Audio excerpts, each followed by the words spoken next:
ফেরেশতারা বলতেছে আল্লাহ এই বাপ তো ছেলেকে নামাজে দেওয়ার সময় ডাকবার পারতো, তখন না ডাক দে ভাত খাওয়ার সময় ডাকতেছে, এটা কেমন বাপ? তখন আল্লাহ বলতেছে এই বাপ হচ্ছে ইব্রাহিমের বাপের মতন।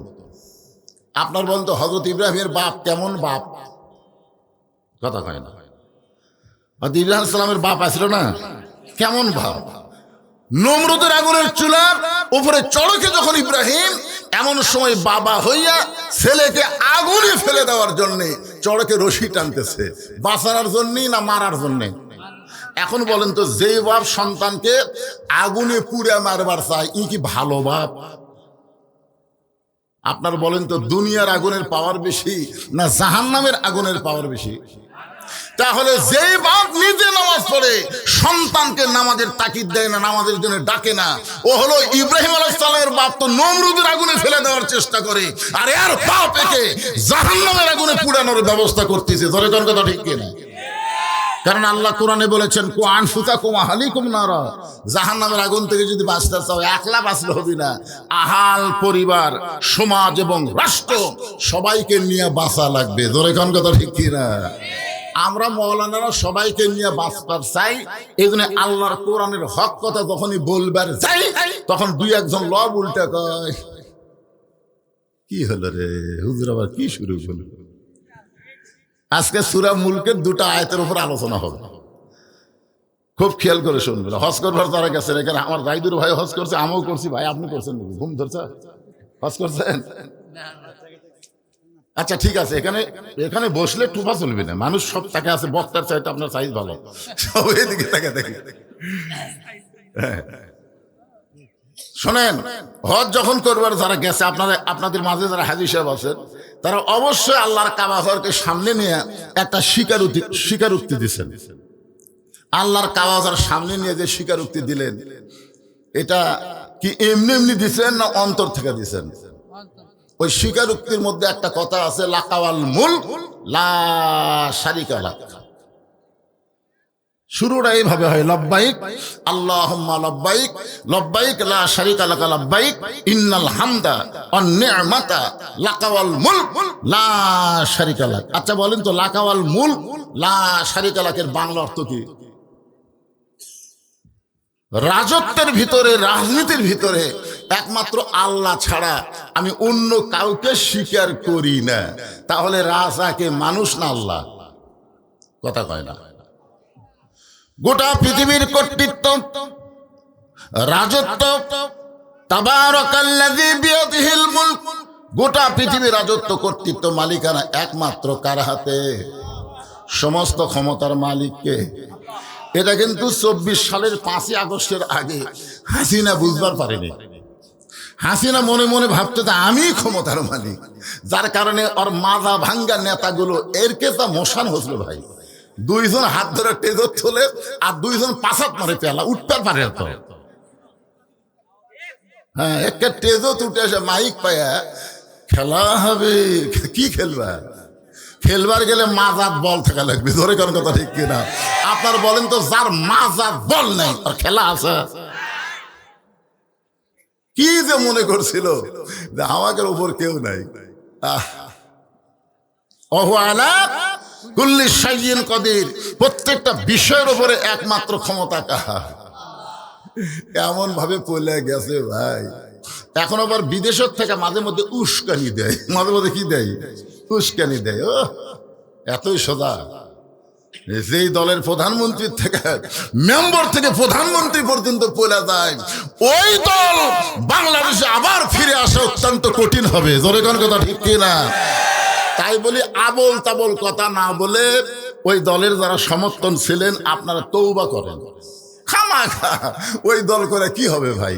আল্লাহ তওবার একটা সুযোগ দিছে কি দেয়নি? জোরে কোন দিছে কি দেয়নি? আপনার তওবা করে ফেরত আসেন।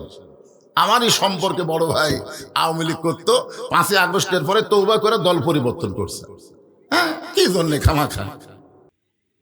একটু মনোযোগ দেবেন। আল্লাহ বলতেছেন, আল্লাযী খালাকাল মাউতা ওয়াল হায়াতা লিয়াবলুয়াকুম আইয়ুকুম আহসানু আমালান ওয়া হুয়াল আজিজুল গফুর।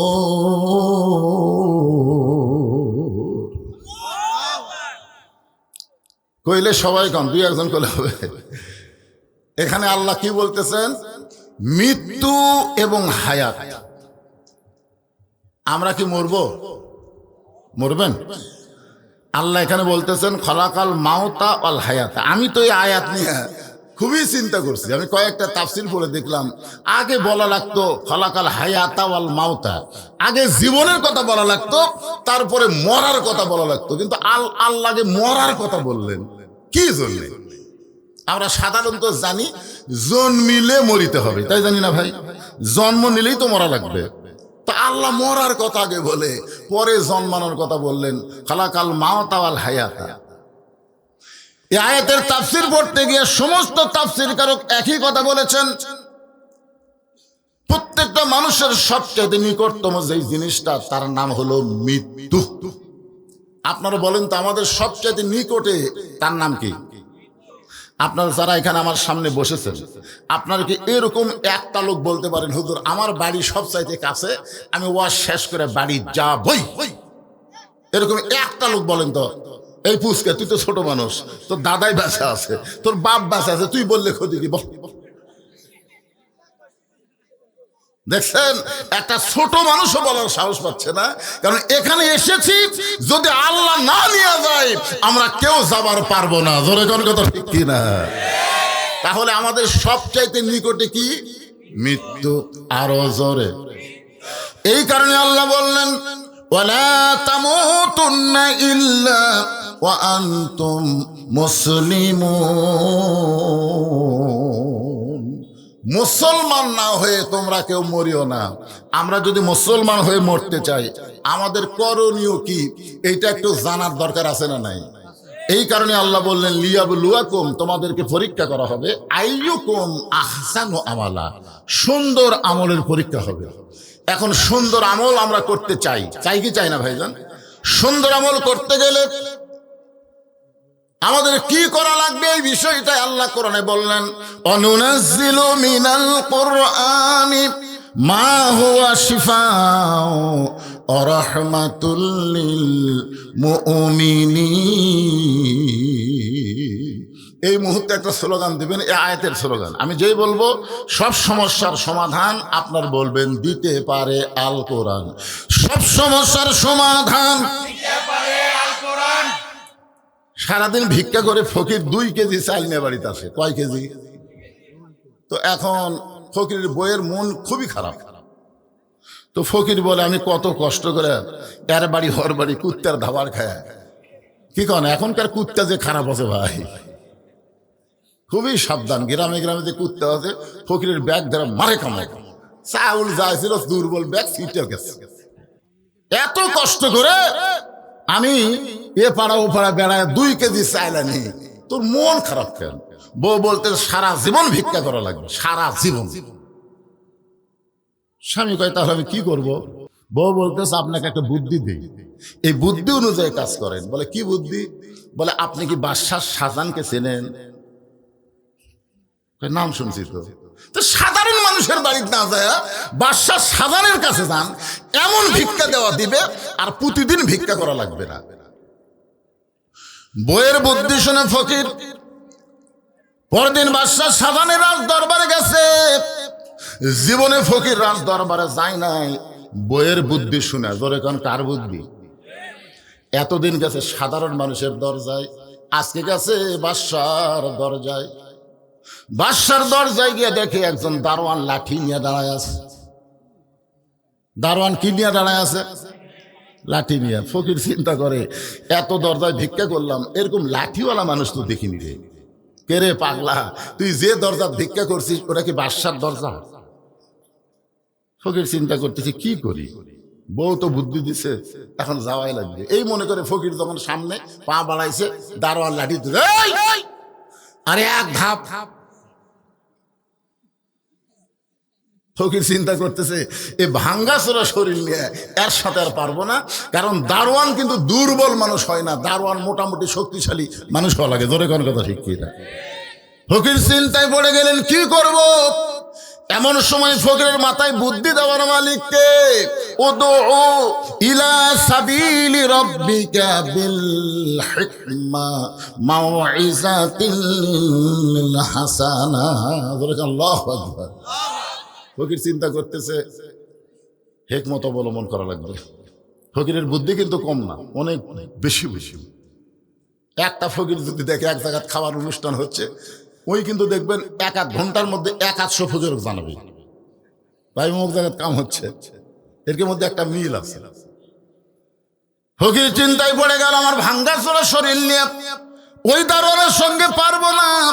এখন হিকমতের মার হলো, এক দৌড়ে গিয়া দারোয়ানের 2টা পা খপ করে ধরছে। যে দারোয়ানের হাতে লাঠি আছে, ফকির দারোয়ানের কি ধরছে? লাঠি ধরছে না পাও ধরছে? যেই পাও ধরছে, তখন দারোয়ানের দয়া হয়ে বলছে যে ভাই তুইও যা হামুতে, তুই ভিক্ষা করে খাস আর আমি দরজা পাহারা দিয়ে খাই, আমাদের মধ্যে কোনোই তফাৎ নেই। ফকির বলতেছে তাহলে দরজা খুলে দাও। দারোয়ান বলে পাগল, আমি আছি প্রথম দরজায়, এরকম আরো 15টা দরজা আছে, প্রত্যেকটা দরজায় একটা করে দারোয়ান লাঠি নিয়ে দাঁড়ায় আছে, আমি খুলে দিলে কি পরের দারোয়ান খুলবে? ফকির বলতেছে ভাই খালি তুমি খুলে দাও। দারোয়ান ঠাট্টা করে দরজা খুলে দিচ্ছে, ঠাট্টা, যা পরের দারোয়ানে পিটুন খায় এমনি বের হবে। এই ঠাট্টা করে দরজা খুলে দিছে। আর ফকির দরজা খোলা পায়, ভিতরে ঢুকে দেখে 100 গজ দূরে আর একটা দরজায় দারোয়ান লাঠি নিয়ে দাঁড়ায়। ফকিরকে দেখে বলতে, ওই ফকির ঢুকলা কেমনে? ফকির বলতে যে কেমনে ঢুকলাম, তাহলে প্রথম দারোয়ানের কাছে যাও, ওই আমার পরিচয় পায়াই দরজা খুলছে, এখন তুমি দরজা খুলবে না মারবে সেটা তোমার ব্যাপার। দারোয়ান চিন্তা করতেছে কে রে, এর যদি পরিচয় না থাকলো তাহলে প্রথম দরজা তো দারোয়ান দরজা খুলতো না, ও যখন খুলে দিছে তাহলে খামাখা আমি আটকায় আমার চাকরি নষ্ট করবো। এর ঢপে ফকির হতে পারে, কিন্তু এর ভেতর কাম আছে। যদি কাম না থাকে তাহলে দারোয়ান দরজা খুললো কেন? পরের দারোয়ান দরজা খুলে দিলে ফকির যখন ভিতরে যায়, প্রত্যেকটা দারোয়ান একই কায়দায় ফকির কথা বলে, সবাই দরজা খুলেছে। এবার রাজ দরবারের মধ্যে ফকির ঢুকে, কাউরে চিনে না ফকির, কাউরে চিনে না। একজনকে বলতে যে ভাই বাদশাহ শাহজাহান কোন জায়গায়? লোকটা চুম করছে। চমকাটার কারণ হলো আমরা সবাই সম্রাট জাহাপনা বলে সম্মান দেই, আর এই বেটা সম্রাট নাই, জাহাপনা নাই, সরাসরি বাদশাহ শাহজাহান কোথায়? ওই ব্যক্তি হলো প্রধানমন্ত্রী। মনে মনে চিন্তা করতেছে উজির আজম, এর চেহারা ফকিরের মতন হতে পারে, কিন্তু আসলে ফকির না। এতগুলো দরজা পায়রা দিয়া যেই বেটা ভিতরের মধ্যে ঢুকছে, এ তো সাধারণ মানুষ না। জোরহাত করে বলতেছে বাবা বাদশাহ এখন রাজ দরবারে নাই, ওই যে ছোট্ট ঘর, ওই ঘরের মধ্যে ঢুকছে। দারোয়ান ঘরের কাছে যায়, দেখে দরজা বন্ধ, একটা জানালার পাল্লা খোলা আছে, ওই পাল্লা দিয়ে ভিতর দিকে তাকায় দেখে গোটা ঘর শুদ্ধ একজনই মানুষ 2 হাত তুলে বলতেছে, ও বাদশার বাদশাহ, তোমার দরবারে আমি ফকির বলে 2 চোখ দিয়ে দর দর করে পানি পড়তেছে। ফকির মনে মনে কয় বইয়ের বুদ্ধি শোনা আসলাম বাদশার কাছে, কিন্তু আয়সা দিকে বাদশা নিজেই ফকির হইয়া কাঁদতেছে। কার বুদ্ধি শোনা? বইয়ের বুদ্ধি শোনা আসলাম বাদশার কাছে, আর বাদশা যে হারে কাঁদতেছে। বড় ফকির কে রে? আমি বড় ফকির না ভিতরে যারা কান দিচ্ছে এটাই বড় ফকির? আমি তো কোনোদিন কান্দি না, আমি তো ভিক্ষা করার জন্য কোনোদিন ফকির ফকির বলে কান্দি না, কিন্তু এই বেটা যে হারে কাঁদতেছে। তাহলে বাদশা শাহজাহান ফকির হইয়া যার কাছে কান্দে, আমি ফকির আল্লাযীনা ইউমিনুনা বিল গায়ব, অদৃশ্যতে বিশ্বাস স্থাপন করে, আমি সেই বাদশার কাছে কাঁদতে চাই যে বাদশা হলেন তাবারাকাল্লাযী বিয়াদিহিল মুলক ওয়া হুয়া আলা কুল্লি শাইইন কাদির। আপনার বলেন তো ফকির ভিতরে ঢুকে ঈমান বাড়িছে না কমিছে? এই কথা কন না কেন? আজকে আপনাদের আমাদেরকে আল্লাহ ভিতরে ঢুকবার বলতেছে। মসজিদের ভিতরে ঢুকে দেখো, আওয়ামী লীগ, বিএনপি, জাতীয় পার্টি, জামাত নাই, সবাই 14 দল 20 দল ভাঙ্গে এক কাতার হয়ে গেছে। জোরে কোন কথা ঠিক কিনা? ভিতরে ঢুকে দেখো, বাইরে তো গন্ডগোল ভালোই করতেছে, একবার ভিতরে ঢুকে দেখো তো খবর কি। আমি নিজের চোখে দেখছি, ডান পাশে আওয়ামী লীগ, বাম পাশে বিএনপি, মাঝখানে জামাত, 3 জন মিলা পায়ের গোড়া সোজা করতেছে। তিনজন মিলে কাতার পাওয়ার গোড়া সোজা করতেছে, কেউ কাউকে কোনার ঘুতে মারতেছে না। আওয়ামী লীগ তো কবার পারে এই রাজাকার, বিএনপি কভার পারে যুদ্ধপ্রাধী, তুই কে আমাকে মাঝখানে। কিন্তু যখনই ভিতরে ঢুকছে তখন আর বিএনপি আওয়ামী লীগ জামাত নাই, সবাই কাতারবদ্ধ হয়ে ভাই ভাই ধরে খান সুবহানাল্লাহ। তাহলে ভিতরে ঢোকার দরকার আছে না নাই? মশারির ভিতরে কখন ঢোকেন? যদি মনে করেন গোটা শরীরই ভিতরে থাকবে, তাহলে হাতটা বের করে থাকবে।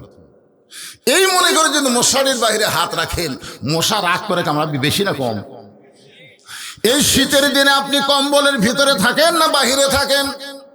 আদা আদি থাকেন না পুরাপুরি থাকেন? তার মানে বোঝা গেল ভিতরে যে শান্তি বাহিরে সেই শান্তি নাই। আমরা বাহিরের শান্তি খুঁজতেছি, আসলে বাহিরের শান্তি পাওয়া যাবে না।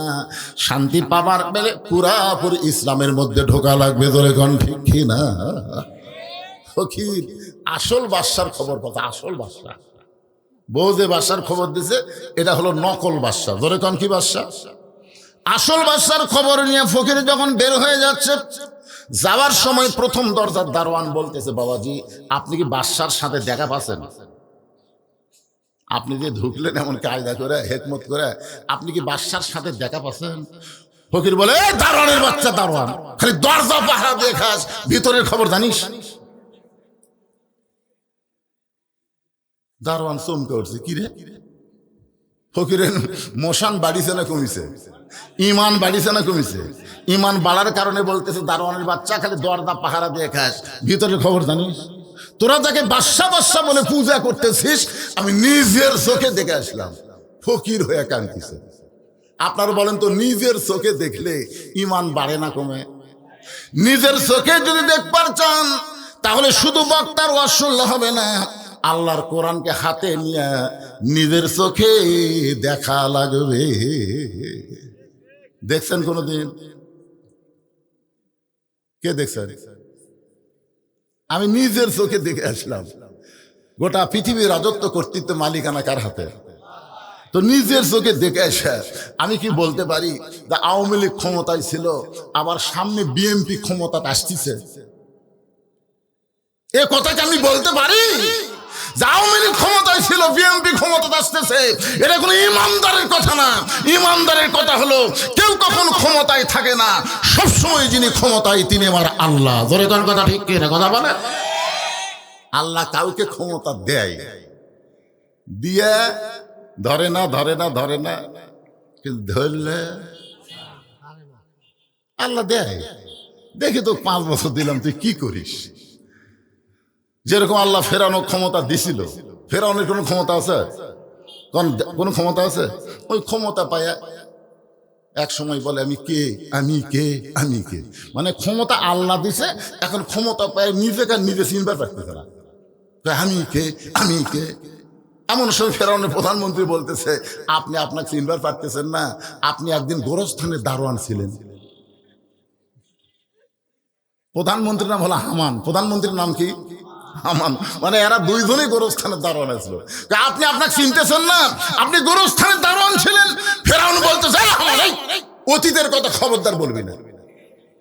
আমি অতীতের কথা মনে ভুলে গেছি, ভবিষ্যতের চিন্তা আমার নাই, বর্তমানে আমি কে। আপনি মানুষ, আপনার অতীতের কথা মনে রাখতে হবে, ভবিষ্যতের চিন্তা করা লাগবে, তাহলে বর্তমান আপনি ফেরাউন হবেন না।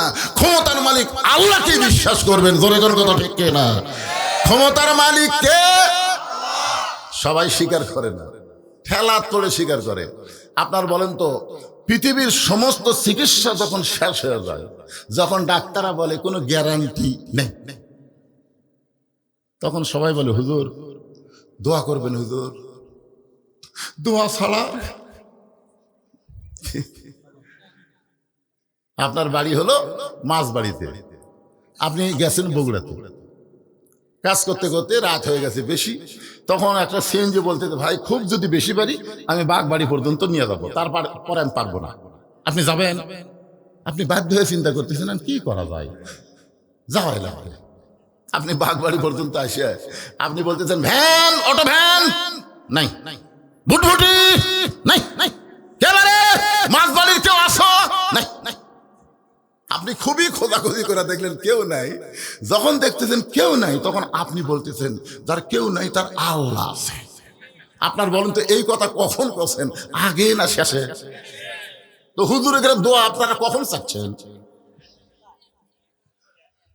কখন চাচ্ছে? সমস্ত ডাক্তার দেখা শেষ, এখন কয় হুজুর দোয়া করেন।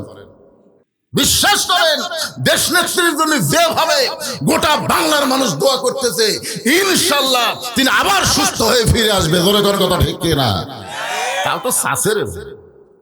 এখন চারিদিকে তাকে দেখে ভ্যান নাই, ভুটভুটি নাই, কোনো লোকজনও নেই। তখন বলতেছে আল্লাহ, যার কেউ নাই তার আল্লাহ আছে। ওই এখন পায়ে হাঁটা মাঝবাড়ির দিকে রওনা দিচ্ছে। রাত তো অনেক হয়ে গেছে, 11টা 12টা বাজে গেছে। একটু সরসরি শব্দ, অক্তে জোরে জিকির করবার কেউ কষা, কিন্তু জোরে জোরে করতেছে কেন? মানে ওই ভয়টা ওর ভিতর থেকে বের করার জন্য আল্লাহর জিকির করতেছে। জিকির করতে করতে বাড়ির দরজা দেখবার পথে, বুঝছেন? এখন বাড়ির দরজা দেখবার পায়া সকিনার মা, ওর মেয়ের নাম হলো সকিনা, বউকে ডাকতে সকিনার মা দরজা খোলো। বউ দৌড়ে এসে যেই দরজা খুলছে, বাড়ির মধ্যে পাও দিয়ে বলে বাঁচলাম রে, বাঁচলাম রে। বউকে কি হয়েছিল? যে বিপদের মধ্যে আসছিলাম। আল্লাহ কয় পাগল, তুই বিপদের মধ্যে ছিলি না, এতক্ষণ তোর সঙ্গে আমি ছিলাম, তোর সঙ্গে কেউ ছিল না, আমি আল্লাহ ছিলাম। কিন্তু যেই বাড়ি পালা বউ পালি, আর তুই আমাকে ভুলে গেলি। বাড়ি আর বউ পায়া আর আল্লাহর কথা খেয়াল আছে? এটা কে দাঁড়ালো রে? কোনো দাঁড়ানি চলবে না, লাস্টে সেই খাওয়া হবে। এখন আয়াতটা মনোযোগ দিয়ে শোনেন। আল্লাহ বলতেছেন, ইয়া আইয়ুহাল ইনসান মা গাররাকা বিরাব্বিকাল কারীম। মানুষ কিসের মায়ে পড়ে, কিসের ধোকায় পড়ে তোমাদের আপন আল্লাহকে তোমরা ভুলে গেলে? প্রথম দরজার দারোয়ান এরকম হুমকি পাচ্ছে, জোরে কোন কি পাচ্ছে? হুমকি পায় ডাকতে, এই দারোয়ান রে, খামাখা দরজা পাহারা দিয়ে লাভ নাই, ভিতর আসো। সমস্ত দারোয়ান বলতেছে কেন?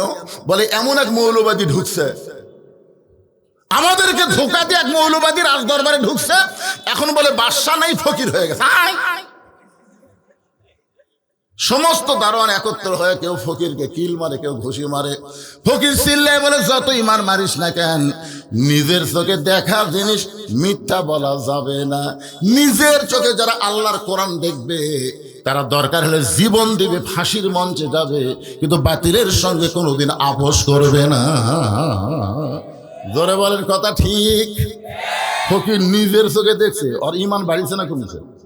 দারোয়ানেরা সমানে মারতেছে, মারা শেষ করে দে, মার, জীবন দিব কিন্তু ইমান দিব না।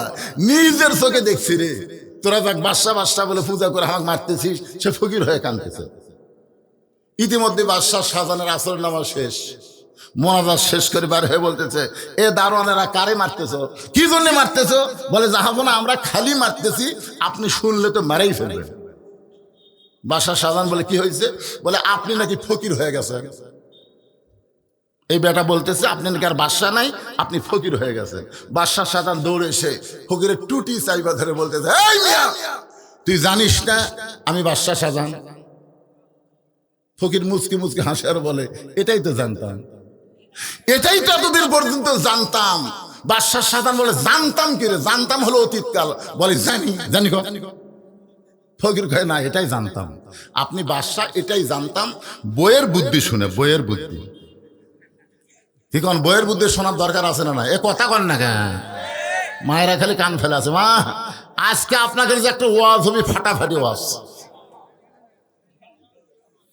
বইয়ের বুদ্ধি শুনে আমি বাদশাহ শাহজাহানের দরবারে, কিন্তু নিজের চোখে দেখলাম আপনার মতো একজন মানুষ। আপনি কে জানি না, তবে আপনার মতোই একজন মানুষ ওই মসজিদের মধ্যে দুই হাত তুলে কাঁদতেছেন আর বলতেছেন, ও বাদশাহ, বাদশাহ, আমি ফকির, আমি ফকির। বাদশাহ শাহজাহানের দুইটা হাত থর থর করে কাঁপতেছে। দারোয়ানগুলো বলে, জাহামনা ফকির কি কইল?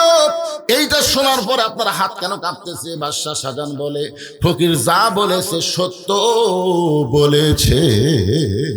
তাহলে আসল বাদশাহ কে? আরো জোরে, জোরসে বলুন। এরপরে আর কোনো সন্দেহ আছে? অহু আলা কুল্লি শাইইন কদির, সমস্ত ক্ষমতার মালিককে। যদি আপনি না কন আল্লাহর ক্ষমতা কমবি? তাহলে জবান খুলে জোরে বলেন সমস্ত বিষয়ের উপর একমাত্র ক্ষমতা কার? এরপর আল্লাহ বললেন খলাকাল মাউতা ওয়াল হায়াতা, মৃত্যু এবং হায়াতকে আমি আল্লাহ সৃষ্টি করেছি লিয়াবলুয়াকুম, তোমাদেরকে পরীক্ষা করার জন্য। আমাদের সকলের সামনে পরীক্ষা আছে না নাই? কিসের পরীক্ষা? আইয়ুকুম আহসানু আমালা, তোমাদের পরীক্ষার বিষয়টা হলো সুন্দর আমল। আমরা সুন্দর যত আমল আছে তার মধ্যে 1 নম্বর সুন্দর আমলের নাম হলো নামাজ। জোরে বলেন নাম কি? জোরে বলেন। যত আমল আপনি করেন, ঈমান গ্রহণের পরে যতই আমল করেন, সবচাইতে 1 নম্বর সুন্দর আমল হলো নামাজ। এখন আপনাদের কাছে আমার প্রশ্ন হলো, এই নামাজ কি একা একা পড়া না জামাতে? কয় রাকাত? না না, 5 ওয়াক্ত কয় রাকাত? এটা আপনারা জানেন না? 70 রাকাত নামাজ জামাতে পড়া লাগবেই। সেটা এখন জামে মসজিদে পড়েন আর ওয়াক্তিয়া মসজিদে পড়েন, পড়া লাগবেই। আমার কথাকে বুঝলেন? 70 রাকাত নামাজ। ফজরের ফরজ 2, জোহরের ফরজ 4, আসরের ফরজ 4, মাগরিবের ফরজ 3, এশার ফরজ 4। এখন আপনাদের কাছে আমার প্রশ্ন হলো, আল্লাহ ইচ্ছা করলে, আল্লাহ যদি ইচ্ছা করতো তাহলে এই 5 ওয়াক্ত নামাজ 4 5 20 রাকাত দিবার পারতো না ভাই? ফজর 4, জোহর 4, আসর 4, মাগরিব 4, এশা 4। কিন্তু আল্লাহ এভাবে নামাজ কেন দিলেন? ফজর কেন 2 রাকাত দিলেন ফরজ, আসর কেন 4 রাকাত, জোহর কেন 4 রাকাত, আবার মাগরিব বেজর কেন 3 রাকাত দিলেন, এশা কেন 4 দিলেন? আপনারা কি জানেন? না জানলেন জোরে বলবেন জানি না। জোরে বলেন জানেন। এভাবে দেওয়ার কারণ কি? একটু মনোযোগ দিয়ে শোনেন। যে নামাজ সম্পর্কে আল্লাহ কোরআনে বললেন ইন্নাস সালাতা তানহা আনিল ফাহশাই ওয়াল মুনকার, একমাত্র নামাজই পারে মানুষকে যাবতীয় খারাপ এবং বেহুদা কাজ থেকে বাঁচায় দিতে। বেগম মমতাজ একটা গান গাইছিল। মমতাজের সব গান কিন্তু খারাপ না, ওই গানটা আমার খুবই পছন্দ। আমি কি গাবো? হাদিসে আছে বিস্তারিত, হুজুরি কলব ব্যতীত করছেন কালেও নামাজ তোর হবে না। তবে কেন গাও জুয়ারি, মানুষকে দেখাও নামাজ পড়ি। তবে কেন গাও জুয়ারি, মানুষকে দেখাও নামাজ পড়ি। ও তোমার সিদ্ধ বীজে সুফসল ফলবে না।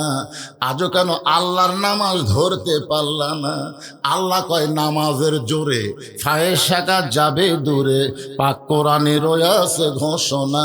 এখন আকাম কুকাম নামাজ রোজা একসাথে বান্ধিয়া বোঝা, জাহান্নামে দিয়াছ রওয়ানা। আজও কেন আল্লাহর নামাজ ধরতে পারলা না? আপনার বলেন তো, নামাজ শুধু পড়লে হবে না, নামাজকে ধরা লাগবে। ধরে কোন নামাজকে কি করা লাগবে? এই নামাজ সম্পর্কে রাসূল বলেছেন লা সালাতা লা ঈমান, যার নামাজ নাই তার কোনো ঈমান নাই। লা সালাতা লা দীন, যার নামাজ নাই তার কোনো ধর্ম নাই। বাইনাল আবদি ওয়াল কুফরি তর্ক সালাত, বান্দা কাফের মধ্যে পৃথক করার জিনিস তার নামই হলো নামাজ। যারা নামাজ পড়বে তারা হবে আল্লাহর বান্দা, আর যারা নামাজ পড়বে না তারা হলো কাফের। রাসূল কঠিন কথা বলেছেন, মান তারাকা সালাতু মুতাম্মিদান ফাকাত কাফারা। ইচ্ছা করে একটা ওয়াক্ত নামাজ যারা বাদ দিল তারা অবশ্যই আল্লাহর সঙ্গে কুফরি করলো। এই নামাজটা হলো পুরুষ মানুষের জন্য 1 নম্বর আমল। মানে যত নেক আমল আছে পুরুষ মানুষের জন্য 1 নম্বর নেক আমলের নাম কি?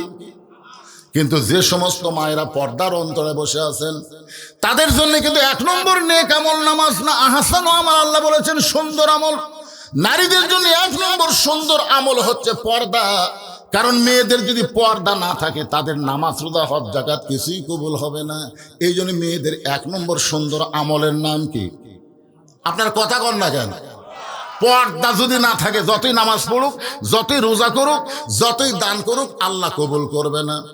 আমার মায়েরা যারা পর্দার অন্তরে একটু মনোযোগ দিয়ে শুনবেন, আব্দুল কাদের জিলানী রহমতুল্লাহ আলাইহি, যাকে বাংলাদেশ সহ উপমহাদেশের অনেক মুসলমান বলে বড় পীর, ধরে কোন কি পীর?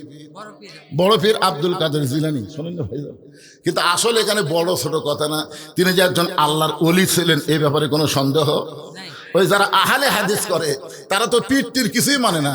সে আহলে হাদিসের আব্দুল রাজ্জাক বিন ইউসুফ তার এক বক্তব্যে বলেছেন আব্দুল কাদের জিলানী আল্লাহর ওলি, এই ব্যাপারে সন্দেহ নাই। কারণ তিনি একটা কিতাব লিখেছেন গুনিয়াতুত তালেবিন, এই কিতাব যেই পড়বে এমন ভাবে ইসলামের ছাত্র হবে, ওই ছাত্রকে আল্লাহ জান্নাতের দরজা পর্যন্ত নিয়ে যাবে। জোরে কান সুবহানাল্লাহ। এখন বড় পীর কোন আর না কোন, তিনি যে একজন আল্লাহর ওলি ছিলেন এই ব্যাপারে কোনো সন্দেহ নাই। তিনি একদিন জান্নাতুল বাকি জিয়ারত করতেছেন। জান্নাতুল বাকি বোঝেন আপনারা?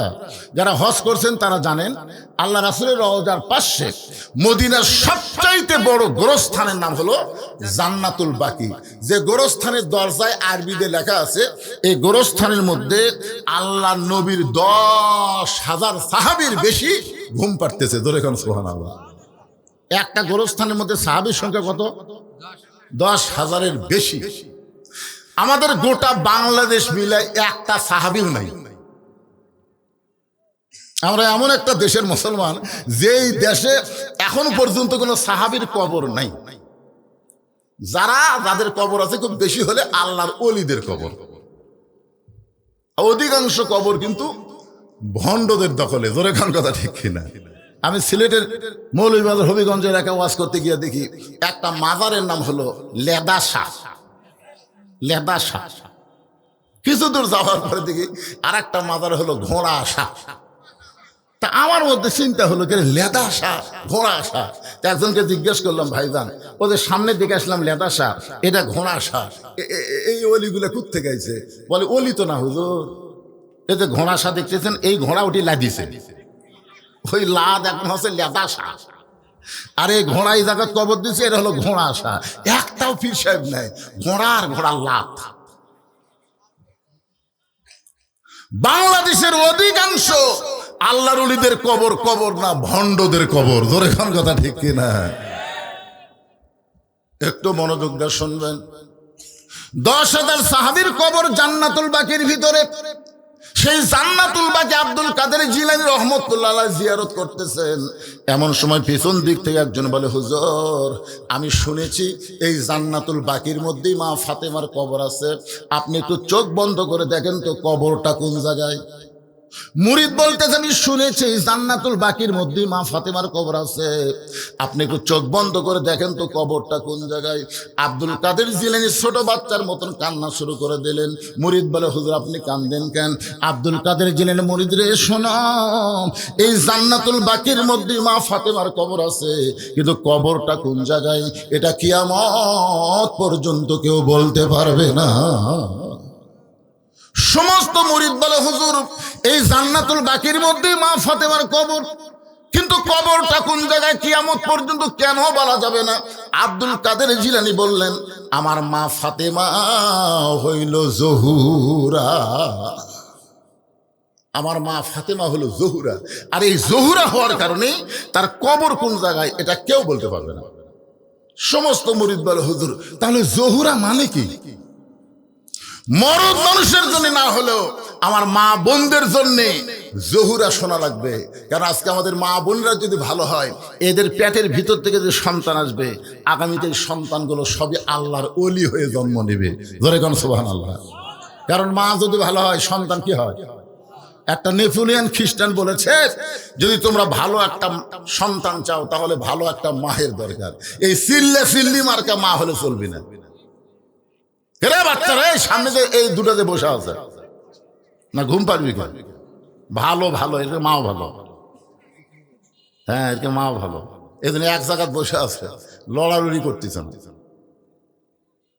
যে সমস্ত বাচ্চারা রাস্তায় ঘুরতেছে, দৌড়াদৌড়ি করতেছে, আপনি খোঁজলে দেখেন, ওই যখন মায়ের পেটে আসছিল ওর মাও পেটত গোটা পাড়া ঘুরিছে, ওই পেটের মধ্যেই ঘরণে ব্যারাম পাচ্ছে। বার হয়ে আসা ভালো হবে। আমার মায়েরা যারা একটু মনোযোগ দিয়ে শোনেন, সমস্ত মুরিদ বলে, হুজুর জোহরা মানে কি? আব্দুল কাদের জিলানী বললেন, জোহরা মানে যদি জানতে চাও তাহলে শোনো, হযরত আলী এশার নামাজ আদায় করে বাড়ির মধ্যে ঢুকছে। হযরত আলী এশার নামাজ পড়ে কোথায় ঢুকছে? আপনারা ঈশার নামাজ পড়ে কোথায় ঢুকবেন? আজকে ওয়াজ শুনতেছেন, এটা ভিন্ন কথা। আল্লাহ রাসূল বলেছেন ঈশার নামাজের পরে কেউ যদি অযথা গল্প করে, বরং কোনো গল্প করা যাবে না। ঈশার নামাজের পরে তোমরা ঘুমায় যাওয়া, ফজরের নামাজের আগে তাহাজ্জুদ আছে, তাহাজ্জুদের মহব্বত আদায় করবা, ফজরের নামাজ জামাতের সঙ্গে আদায় করো। জোরে কোন সুবহানাল্লাহ। ফজরের নামাজ কার সাথে? জামাতের সাথে। আমার এলাকায় একদিন ফজরের আজান হয়নি, অনেক মুসল্লি মসজিদের দরজার সাথে দেখে তালা দেওয়া। কে রে, মুয়াজ্জিন সাহেব আছে, এতন পাইনি, মসজিদে তালাই খোলেনি, চারিদিকে আজান হয়ে গেছে, এ তালা খুললো না কেন? ৩-৪ জন মুয়াজ্জিনের বাড়ি যায়, মুয়াজ্জিন সাহেব চারিদিকে আজান হয়ে গেছে আর তুমি মসজিদে তালাই খোলনি। মুয়াজ্জিন হলমল করে বাইরে এসে বলতেছে, আর কান ধরে বলতেছি জীবনে ওয়াজ শুনবার যাবো না। মুয়াজ্জিন কান ধরে বলতেছে আর জীবনে ওয়াজ শুনবার যাবো না, এই ওয়াজ শুনবার যাই আমি চেতন পাইনি। তাহলে ওয়াজের ফজিলত দেখেন, ওয়াজ শুনে মুয়াজ্জিনই চেতন পায় না। তাহলে আজকে আমাদের অবস্থা কি হবে? এই জন্য আজকে আমরা নিয়ত করব, ওয়াজও শুনবো, ঘুমও পারবো, আবার ফজরের নামাজ জামাতের সঙ্গে আদায় করব। কি নিয়মে ঘুম পারলে, কি নিয়মে ওয়াজ শুনলে, কিভাবে ফজরের নামাজ জামাতে পড়া যায়, আল্লাহর কোরআন থেকে এই তালিমটা আমি আপনাদের দিব। নেবেন না ভাইজান? হযরত আলী ঈশার নামাজ পড়ে ঘরের মধ্যে ঢুইকা দেখে ফাতেমা সুন্দরী সাইজা গুইজা বসে আছে, হাসান হোসেনকে সুন্দর করে সাজায় দিছে, ঘরটাও ফাতেমা সুন্দর করে সাজায় রাখছে। এখন বলেন তো, পুরুষ মানুষ বাহির থেকে ঘরের মধ্যে এসে সব কিছু যখন সুন্দর দেখতে পায়, ওই পুরুষের মধ্যে একটা জান্নাতি শান্তি আল্লাহ তৈরি করে দেয়। সুবহানাল্লাহ কর না কেন? আপনি পুরুষ মানুষ বাইরে থেকে যখন ঘরের মধ্যে এসে দেখতেছেন বউ সুন্দরী সাজাগুজা বসে আছে, সন্তানকে সুন্দর কাপড় পরে দিছে, ঘরের বিছনাপত্র সব সুন্দর করে রাখছে, আপনার মনে একটা শান্তি হবে না? হবে কি হবে না? কতক্ষণ কিন্তু এসে দেখতেছেন এক সোল মাটির ছুঁয়ে থেকে গ্যাঙ্গাচ্ছে, আর একজন প্যান্টও খুলে বসে আছে, আর বউ তো পাতিলের হাঁড়ির মতন এটি কালি এটি হলদি নিয়ে বসে আছে। বিছনার দিকে তাকায় দেখেন বালুস একটি, খেতা একটি, চাদর উপর হয়ে আছে। তখন আপনি বলতেছেন, আল্লাহ রে, এ বাড়ির থেকে বেড়াই ভালো রে। অনেক মরদ মানুষ কিন্তু বাড়ির থাকবার চায় না, সবসময় বাহিরে ঘুরঘুর করে, কারণ ওর বাড়ির মধ্যে কি নাই? শান্তি নাই। ধরে বলেন কি নাই? হযরত আলী ঘরের মধ্যে ঢুকেই বলতেছেন আলহামদুলিল্লাহ, আলহামদুলিল্লাহ, আলহামদুলিল্লাহ। 3 বার যখন আলহামদুলিল্লাহ শব্দ উচ্চারণ করেছে, এমন সময় ফাতেমা হাসান হোসেনকে বুকের মধ্যে নিয়ে বলে, বাবু তোমরা 2 ভাই একটু অন্য ঘরে যাও, তোমার বাবার সঙ্গে আমার গোপন কিছু গল্প আছে। যেই মাত্র ফাতেমা বলতেছে হাসান হোসেনকে, বাবা তোমরা 2 ভাই একটু অন্য ঘরে যাও, তোমার বাবার সঙ্গে আমার গোপন কিছু গল্প আছে, কথাবার্তা বলার সঙ্গে সঙ্গে হাসান হোসেন হাসতে হাসতে যখন অন্য ঘরে গেছে, এমন সময় ফাতেমা ঘরের দরজা বন্ধ করে দেয়। সন্তান 2টাকে বের করে দিয়ে যখনই দরজা বন্ধ করেছে, সঙ্গে সঙ্গে হযরত আলী মাথার টুপি খুলেছে। আপনারা বলেন তো, সন্তানকে বের করে দিয়ে বউ যদি ঘরের দরজা বন্ধ করে দেয়, তখন আর মাথার টুপি দেওয়া যাবে? একেবারে আস্তে কথা। আপনি কি মনে করতেছেন আমি যত বড়ই বক্তা হই, আমি ওয়াজ করে বাড়ির যে টুপি মাথাতে থাকি, যদি 5 মিনিট দেরি হয় বউ এসে টুপি খোলে, কি আবার হুজুরগিরি করবেন নাকি? শীতের দিনে একলা ল্যাব গরম হচ্ছে না, আর হুজুর খেলে ওয়াজ করে। আমি কইলাম তুমি এত গরম হচ্ছে কেন? আমার বউ বলতে, শোনেন, জনগণ যতদিন আপনাকে চাবে ততদিন আপনি বউ ভুলে থাকবেন। যেদিন থেকে জনগণ চাবি না, কেউ দাওয়াত দিবি না, তখন এসে আমার কাছে পড়ে যাবেন, কিন্তু আমার ঘুম হবে না। কেন? বলে প্রত্যেকটা বক্তা বুড়াকালে একটা ব্যায়াম হয়, হাউস হাউস ব্যায়াম, এই যে মাইক করে, এই ব্যায়ামের নাম হলো হাঁপানি ব্যায়াম। ধরে কোন কি ব্যায়াম? তখন আপনি স্বামী যদি আমার কাছে হাউস হাউস করেন, ঘুম হবে? যৌবন বয়সে খেতা গরম করলাম একলাই, ল্যাব গরম করে একলাই, আর বুড়া বয়সে হাঁপানি নিয়ে বইয়ের কাছে আইছে। একটু মনোযোগ দেন, আল্লাহ কোরআনে বলেছেন, হুন্না লিবাসুল লাকুম ওয়া আনতুম লিবাসুল লাহুন্না। স্বামী হলো বিবির পোশাক, বিবি হলো স্বামীর পোশাক। যেই মাত্র ফাতেমা দরজা বন্ধ করেছে, সঙ্গে সঙ্গে হযরত আলী মাথার টুপি খুলেছে।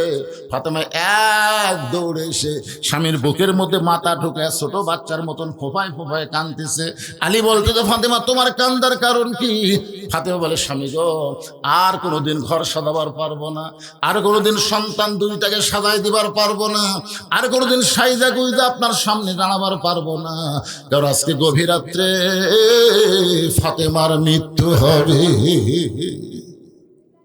যেই মাত্র কইছে গভীর রাত্রে ফাতেমার মৃত্যু হবে, গাছের গোড়া কাটলে গাছটা যেমন পড়ে যায়, হযরত আলী তেমনি পড়ে গেলেন ঘরের মাজায়। ফাতেমা এবার মুস্কি মুস্কি হাসতেছে। কিছুক্ষণ আগে কান্দে কান্দে স্বামীর কাছে যে কথা কইছে, স্বামী পড়ে যাওয়ার পর ফাতেমা মুস্কি মুস্কি হাসতেছে। মুস্কি মুস্কি হেসে ওই স্বামীর মাথাটা উরাতের উপরে নিয়ে কপালে একটা চুমা দিয়ে বলে, স্বামী গো, এতদিন আমি জানতাম আপনি পৃথিবীর সবচাইতে বড় জ্ঞানী, আপনি পৃথিবীর সবচাইতে বড় বীর। এজিদের চামচা বলেছে, হোসাইন তোমার বাবা হলো বিশ্ব আলেম, তোমার বাবা শুধু বিশ্ব আলেম না। ফাতেমা বলতেছে, আমার নবী বলেছেন, আমার বাবা বলেছেন, আলী আসাদুল্লাহিল গালিব, আলী হচ্ছেন পৃথিবীর সবচাইতে বড় বীর। জোরে কারণ সুবহানাল্লাহ।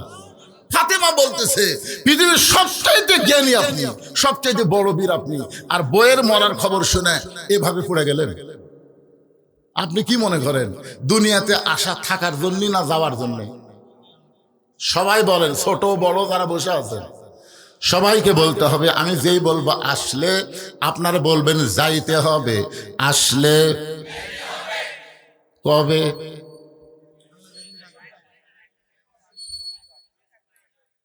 কিন্তু আল্লাহ শর্ত দিছে, মরার আগে মুসলমান হওয়া লাগবে বাজান। যখন তখন গেলে হবে না, মুসলমান হয়ে মরতে হবে।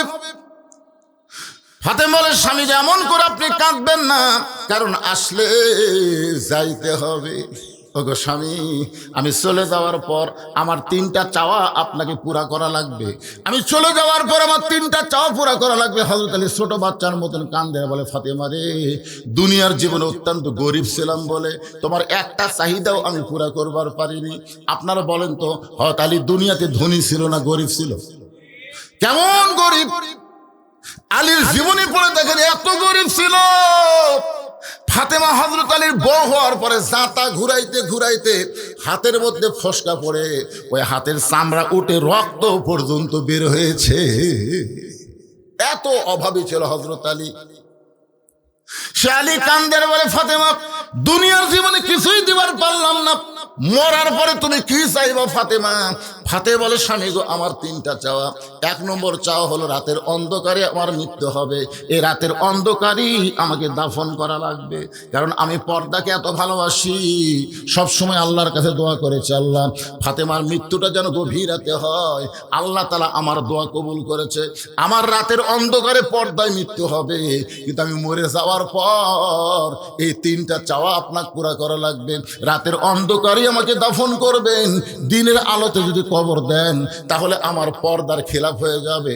ওগো স্বামী, আমার 2 নম্বর চাওয়া হলো আমার কোন জানাজার ব্যবস্থা করবেন। মেয়ে মানুষের জানাজা এখানে মাইকিং করে করার কোনো দরকার নেই। ফাতেমা বলতেছে, যিনি নারীদের নেত্রী হবেন জান্নাতে, তিনি বলতেছেন আমার জানাজার কোনো ব্যবস্থার দরকার নাই। আলী বলতেছেন, ফাতেমা তুমি নবীর কলিজার টুকরা, তোমার মৃত্যুর খবর শুনলে হাজার হাজার মানুষ তোমার জানাজায় দোয়া করবে, তুমি কি এই দোয়া চাও না? ফাতেমা বলতে, স্বামী গো, লক্ষ লক্ষ মানুষ যদি দোয়া করে ফাতেমা ভালো, আর আপনি যদি বলেন আমার ফাতেমা ভালো না, ওই লক্ষ মানুষের দোয়া দেয়া ফাতেমার 1 তিল পরিমাণ লাভ হবে না। আর দুনিয়ার তামাম মানুষ যদি বলে ফাতেমা খারাপ, আর আপনি যদি বলেন ফাতেমা ভালো, এই স্বামীর সার্টিফিকেটে আল্লাহ ফাতেমার জন্য 8টা জান্নাতের দরজা খুলে দিল। এখন আপনারা বলেন, বউ ভালো হওয়া লাগবে কার কাছে? কেন আমার কথাকে আপনারা বুঝতে পারতেছেন? তাহলে বউ ভালো হওয়া লাগবে কার কাছে? আর হামাকের গুলা লব উল্টা কি কয়, এরকম লব উল্টা, তুমি খালি তুমি আমাকে দেখতে পারো না, খালি তুমি। গোটা পাড়া খুঁজে দেখো আমার বিরুদ্ধে কেউ নাই। এই মায়েরা যারা পর্দার অন্তরে বসে আছেন, গোটা পাড়ার লোক আপনাকে ভালো বললে হবে না, আপনার স্বামী আপনাকে ভালো বলা লাগবে। জোরে কোন কথা ঠিক কিনা? আজ পর্যন্ত কোনোদিন শুনছেন যে মেয়ে মানুষের লাশ সামনে থেকে কেউ বলেছে এই মেয়েটা কেমন ছিল? কেউ বলছে? কেন বলে না? ভাই কি গল্প আপনার? কেউ কিছু বলবি নাকি? আপনাকে গল্পই করা যাবে না তো। এমন একটা মুহূর্ত আসতেছে কিছুক্ষণ পরে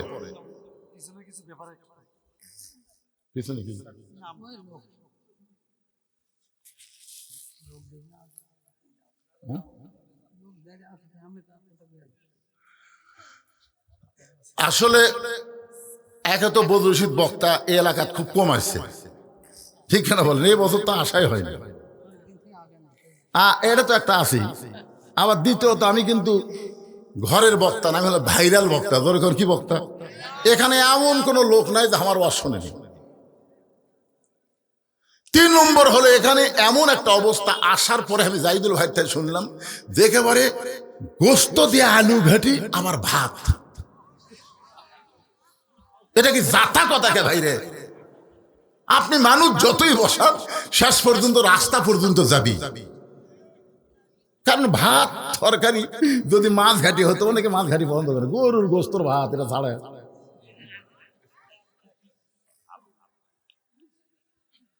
আরো লোক বলে পারল তো গোপনে গোপনে কাজ করে যাচ্ছে।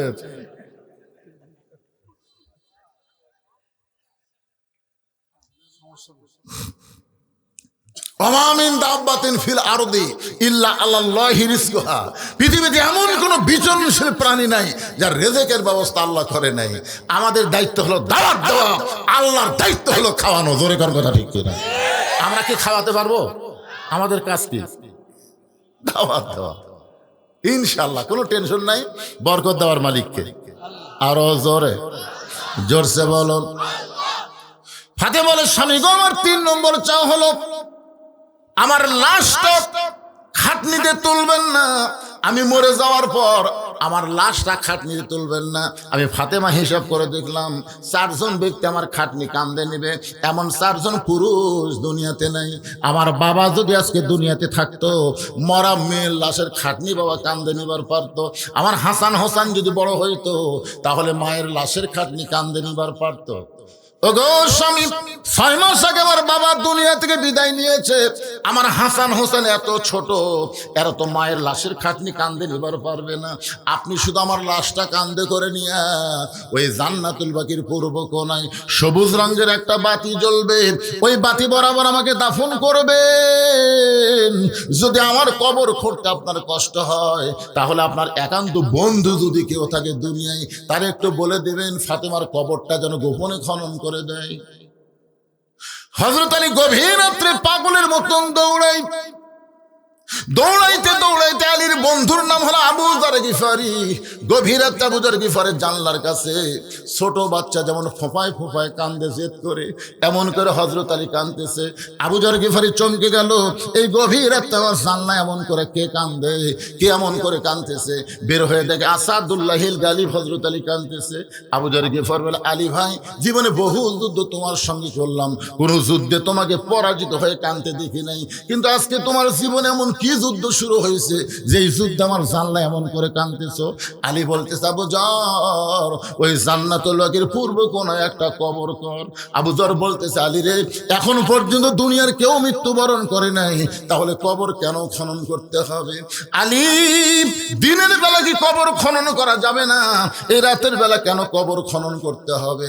আলী বলতেছে, আবু যর একজন পর্দানিশী এই গভীর রাতে দুনিয়া থেকে বিদায় নেবে, তার ওয়াজ শর্ত হলো এই রাতের বেলায় তাকে দাফন করা লাগবে।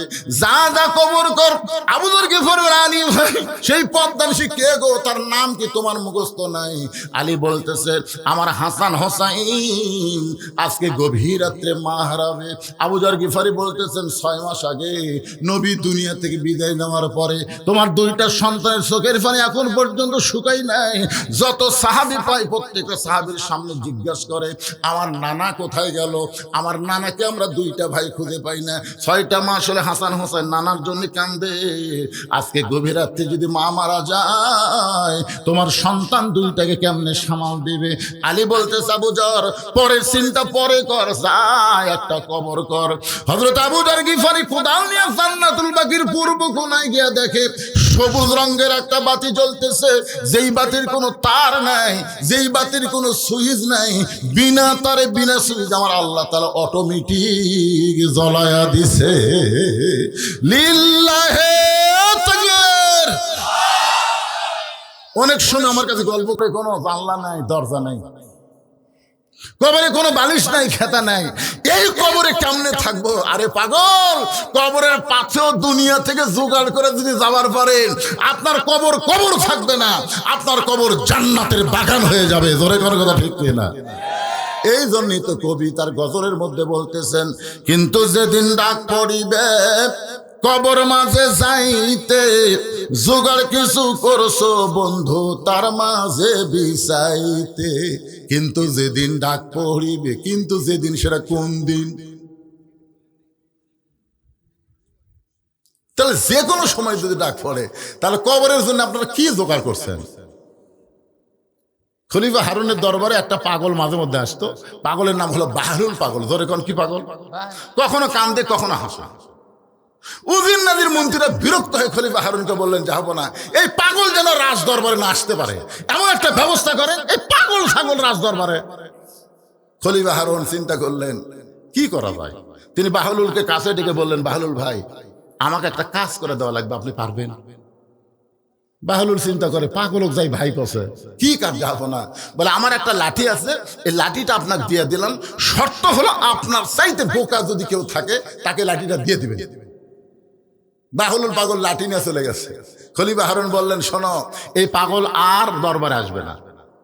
উজির নাজির মন্ত্রী বললেন, কেন স্যার? বলে, এই জন্য আসবে না, ওর সাথে বোকা মানুষও খুঁজে পাবি না, লাঠি দেওয়া কামও শেষ হয়ে যায়। আর কাম না শেষ হয়ে আসে। আসলেই তাই, কয়েক বছর বাহলুল পাগল আর রাজ দরবারে আসেনি। ওর সাথে বোকা মানুষ খুঁজাও পায়নি, ওর হাতুতে লাঠি আছে। কিন্তু খলিফা হারুন যখন দুর্বল হয়ে বিশ্রাত পড়ে গেছে, এমন সময় বাহলুল পাগল লাঠি নিয়ে হাজির। খলিফা হারুন বলে, কেরে বাহলুল, লাঠি যে এখনো তোর হাতে আছে, লাঠি দেওয়ার মানুষ আজকে হয়তো পাওয়া যাবে। খলিফা হারুন চমকে বলতেছে, এই ঘরের মধ্যে তুমি আর আমি ছাড়া তো কেউ নাই, তা লাঠি কেমনে কাকে দিবে? বলে, যাবো না। আপনাকে একটা প্রশ্ন করি, মনে করেন আপনি যে শহরে বসবাস করতেছেন, শহরের নাম কি? খলিফা হারুন বললেন, বাগদাদ শহর। বাহলুল পাগল বলেন, বাগদাদ শহর থেকে মক্কা শহরে আপনি যদি 10 দিনের সফরে যান, আপনি কিভাবে যাবেন?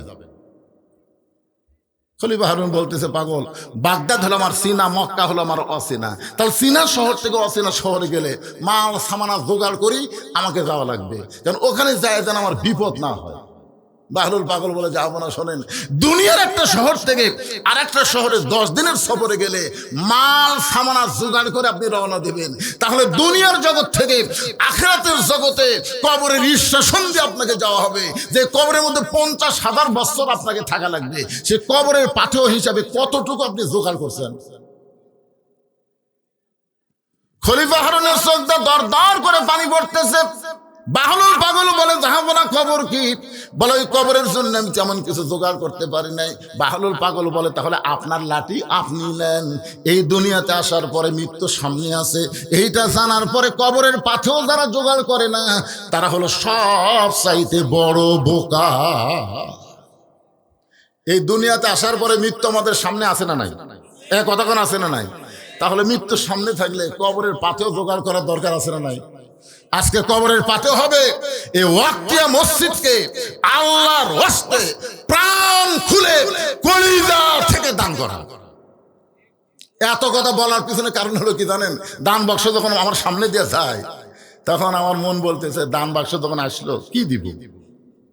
চোখ বন্ধ করে দিকে আমার পকেটে 500 টাকার একটা নোট আছে, 200 টাকার একটা নোট আছে, 100 টাকার একটা নোট আছে, কিন্তু 10 টাকা নাই। 500 আছে, 200 আছে, 100 আছে, 10 টাকা নেই। এমন জোরে ঠেলা মারছে, 3 জন পার হয়ে গেছে। ওরা 3 জন খুশি হয়ে বলতেছে, জাকিরে তোর হাতত জোর আছে রে, তোর হাতত জোর। কান্দের ফেরেশতা বলতেছে, আল্লাহ এর কান্দর থাকবো না। আল্লাহ বলে, কি জন্য থাকবি না? বলে, পকেট ভরার টাকা থুয়ে 10 টাকা খুলছে নাই, তাই তোমার 500 ঠেলা মারলো। এই তো মানুষ না, নামাজ পড়ে কি করবি?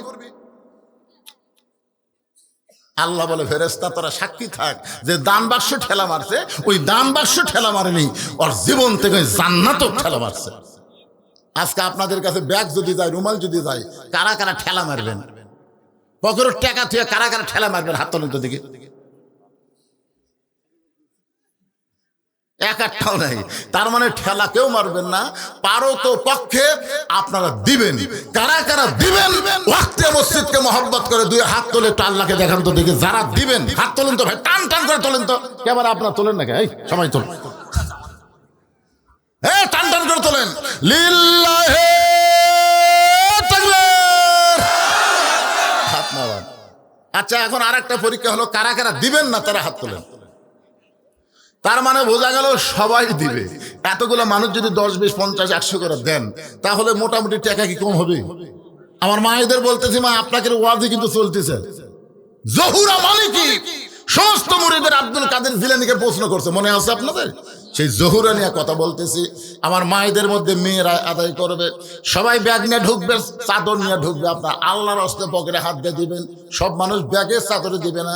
এখানে এমন কিছু আল্লাহর বান্দা আছে যারা আমার হাতের মধ্যে 10,000, 20,000, 50,000, 5,000, 1,000, এমনকি 500 টাকাও বলতেছে আপনার ব্যাগের মধ্যে দিয়েন না। আমি 2টা হাত বাড়ায় দিলাম আল্লাহর ঘরকে মহব্বত করে। 1,000, 2,000 টাকা দেওয়ার মতন এরকম কোন আল্লাহর বান্দা যদি থাকেন, তাহলে আমার হাত এই ব্যাগের আদায় হবে, আর আমি এখানে হাতে কিছু আদায় করবো ইনশাল্লাহ। এই কমপ্লিট 5 থেকে 10 মিনিটের মধ্যে আদায় শেষ করে আমি আবার আলোচনার মধ্যে চলে যাব। আল্লাহ যেন কবুল করে, জোরে কান আমিন। ঘড়ির দিকে তাকায় দেখি বেশি বাজে নাই, কেবল রাত 11:30 বাজতেছে। কি সমস্যা আছে আপনাদের? কিন্তু চাদর আলা কোথায় রে?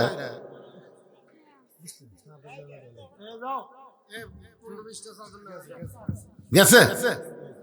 ব্যাগে দিচ্ছেন, মাশাআল্লাহ। আপনাদের মধ্যে এমন কোন আল্লাহর পাগল আছে যে কবরের পাথর জোগাড় করার জন্য এই মসজিদে 1,000 টাকা দান করবেন? 1,000 ব্যাগের মধ্যে তো আপনি দিবার পারবেন না। দান বাক্সে 10 টাকা নাই দেখে ঠেলা মারছে। 500, 200, 100 দান বাক্স পড়ে। আপনার মসজিদের দান বাক্স খুলে দেখেন তো, ওর মধ্যে 100, 500 টাকার লোক থাকে? কি জন্য থাকে না? ওর টাকা কি পকেট নাই? আল্লাহ বলেছে, লান তানালুল বিররা হাত্তা তুনফিকু মিম্মা তুহিব্বুন। তুমি যেইটাকে সবচেয়ে বেশি মহব্বত করো ওইটা আমি আল্লাহকে দাও। আমি আল্লাহ নিব না রে পাগল, তোমার জন্য জান্নাতের ব্যাংকে অ্যাকাউন্ট করে দেব। যাদের বাপ মা কবরে গেছে, বাপ মার মহব্বতে এই আল্লাহর ঘর অক্তিয়া মসজিদে 1,000 টাকা দেওয়ার লোক নাই আপনাদের মধ্যে?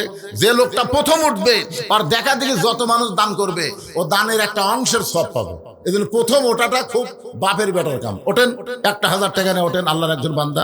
এখানে যেগুলো অতিথি আছেন, যে পোস্টার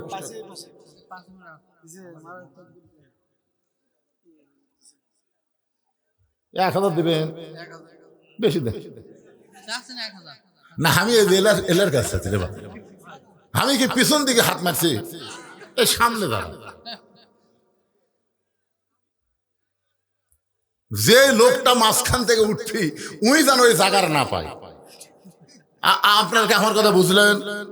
যে লোকটা উঠবে ও যেন আর জায়গা না পায়, ওই জায়গাটা আপনার পুরো করে দিবেন। শেষে থেকে তবারক খাওয়া লাগবে। অত সহজ না, জায়গা ছাড়া যাবে না। কথা কয় না রে? দেন দেন, আপনারটা দিয়ে শুরু করে দেন। দেখেন কিভাবে দিল, দেখছেন? দেখেন ইমানদার কারে কয়, পকেটে যা ছিল সব দিয়ে দিচ্ছে। এই যে 50 টাকার 10টা লোড দিছে আর 500 টাকার একটা লোড দিছে, তার মানে কি বোঝালো? যে বড় হোক ছোট হোক আল্লাহর জন্য সব দিয়ে দিল। 1,000 টাকা আল্লাহ তোমার একজন বান্দা, তোমার ঘর মসজিদে করছে দান, আল্লাহ দানকে কবুল করে নিয়ে আপনজন যদি কবরে যায়, এই দানের ওসিলায় তাদের কবরকে জান্নাতের টুকরা বানায় দেন। জোরে কান আমিন। বাপ মা দুইজনই কবরে চলে গেছে, বাপ মার কবরের জন্য আমরা দোয়া করি, দানের ওসিলায় আল্লাহ বাপ মার কবরকে জান্নাতের টুকরা কবুল করুক। জোরে কান আমিন। আপনাদের মধ্যে একটা লোক আল্লাহর বান্দা নাই? এই মসজিদের জন্য 1,000 টাকা দিবেন ভাই। একটু ওঠেন ওঠেন ওঠেন। এই ছেলেরা ব্যাগের মধ্যে কি টাকা দিচ্ছে? খালি দৌড়াই রে।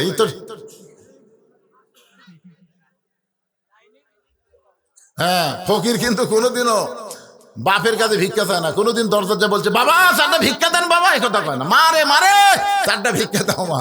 তার মানে ফকির জানে মায়ের মন নরম বেশি। ব্যাগওয়ালাদের বলবো, আপনার নড়বেন না, দাঁড়ায় থাকবেন। যারা আপনাদের আশেপাশে তারা শরম পায় পকেটে হাত দিবে, দৌড়াদৌড়ি করলে খালি ফাঁকর থাকবে। আজকে ফাঁকে না, সবাই হাত তুলছেন।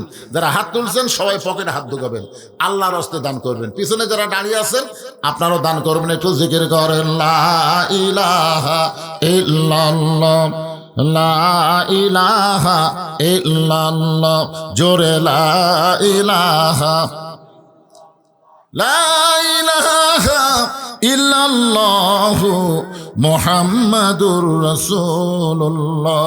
আজকের মাহফিলে 4টা সহসভাপতি, 4 জন, এরা কি দান করছে? সবাই আগে দিছে।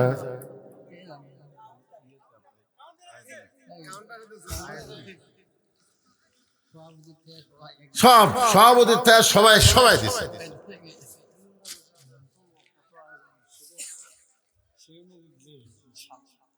সেই অনুযায়ী ব্যাগের মধ্যে কি ভাই বুঝবেন বাবা, কৌটার টাকা তো এত বলতেছি, এত সুন্দর বাহলুল পাগলের ঘটনা বললাম। বাদশাহ হারুন রশিদকে কি বললেন যে আপনার সাথে বোকা কেউ নাই, যে কোনো সময় মৃত্যু হবে এটা জানার পরও, বিশ্বাস করার পরেও কবরের পাথেও যারা জোগাড় করে না এরাই তো বোকা। আপনাদের মধ্যে 1,000 টাকা চাইলাম, এতগুলো মানুষ কুটি দিল।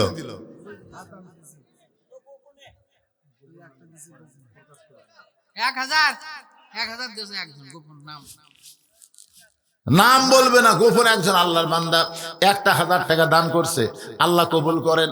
আল্লাহ রাসূল বলেছেন গোপনে দান প্রকাশ্যে দান 2 দানই জায়েজ আছে। গোপন দান কার জন্যে?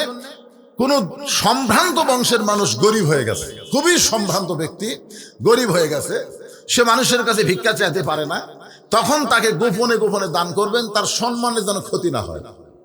আবার তাবুকের যুদ্ধে আল্লাহ রাসূল বলেছেন কে কত দান করবা, প্রকাশ্যে দানের মহড়া হচ্ছে। আবু বকর কত দিচ্ছে, ওমর কত দিচ্ছে, ওসমান কত দিচ্ছে, আলী কত দিচ্ছে। তো এটা হলো তাবুকের যুদ্ধের মতো, আপনাদের কাছে প্রকাশ করলে ক্ষতি নাই ভাইজান। গোপনে একজন 1,000 দিচ্ছে, প্রকাশ্যে একজন 1,000 দেন তো, আপনাকে মাঝখান থেকে দেন। কেরে জামাইরা কেউ আসে না নাকি শ্বশুরের বাড়ি? এই গ্রামে এই যে আপনার মাছবাড়ি মন্ডল পাড়া, তাই না? মাছবাড়ি মন্ডল পাড়ার কয়টা জামাই আছেন হাত তোলেন তো দেখি। একটা জামাই নাই, কি বিপদ রে। জামাইরাও দিছে,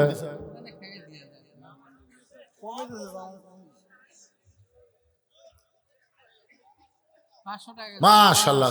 কুড়ি দিচ্ছে, ব্যাগত দিচ্ছে, মাশাআল্লাহ। দাও, আল্লাহর একজন বান্দা 500 টাকা দান করছে, আল্লাহ কবুল করুক। জোরে কোন আমিন, জোরে বল আল্লাহুম্মা আমিন। আমি আজকের এই মাহফিল কমিটিকে একটা অনুরোধ করব। সে অনুরোধটা হলো, আপনারা যে লাইটিং ফাইটিং করছেন এত করা লাগে না, এত করা লাগে? এমনি লাইট দিলে হবে, এত ঝাড়বাতি দেওয়া লাগে? আমি তো বগুড়া জেলার মধ্যে, গোটা বগুড়া জেলায় বহু মাহফিল করছি, কিন্তু এইরকম সাইজের মাহফিল আজকেই প্রথম। সামনে বলে আরো আশা আছে। আল্লাহ লাগবে না রে। শহীদ আফ্রিদির মতন একজন ক্রিকেট খেলোয়াড় একাই 19টা মসজিদ তৈরি করেছে, একাই। এই গ্রামের লোকেরা কি একটা ওয়াক্তিয়া মসজিদ সাইজ করতে পারবে না? জোরেগণ পারবে কি পারবে না? যদি আপনারা না দেন, প্রতি বছর আপনারা অসুবিধা আসবেন, না দিবেন, গ্রামের লোকজন প্রবাসী যারা আছে, যে প্রবাসীদের জন্য প্রাণ খুলে দোয়া করবো। জোরেগণ কথা ঠিক কিনা? ওরা যেন বেশি বেশি দিতে পারে। আজকে লাইভ হচ্ছে না? এই এখানে লাইভ হচ্ছে না? লাইভ হচ্ছে। অবশ্যই আপনাদের গ্রামের প্রবাসী যারা, তারা অবশ্যই এখানে আজকের মাহফিল দেখতেছে। ইনশাল্লাহ আমরা তাদের জন্য প্রাণ খুলে দোয়া করব।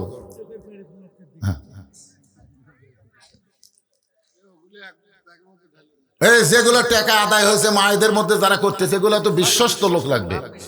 হ্যাঁ, মায়েদের টাকা। এই মায়েরা, আমি শুনছি আপনারা কি টাকা দেন না? আজকে আপনাদের টাকা আলাদা গণনা হবে, দেখা যাক পুরুষেরা ফার্স্ট হয় না নারীরা ফার্স্ট হয়। বাংলাদেশের মেয়েরাই কিন্তু আমাকে উপরে আছে অনেক বছর ধরে, কথা কন না কেন ভাই? মেয়েরাই উপরে নাই?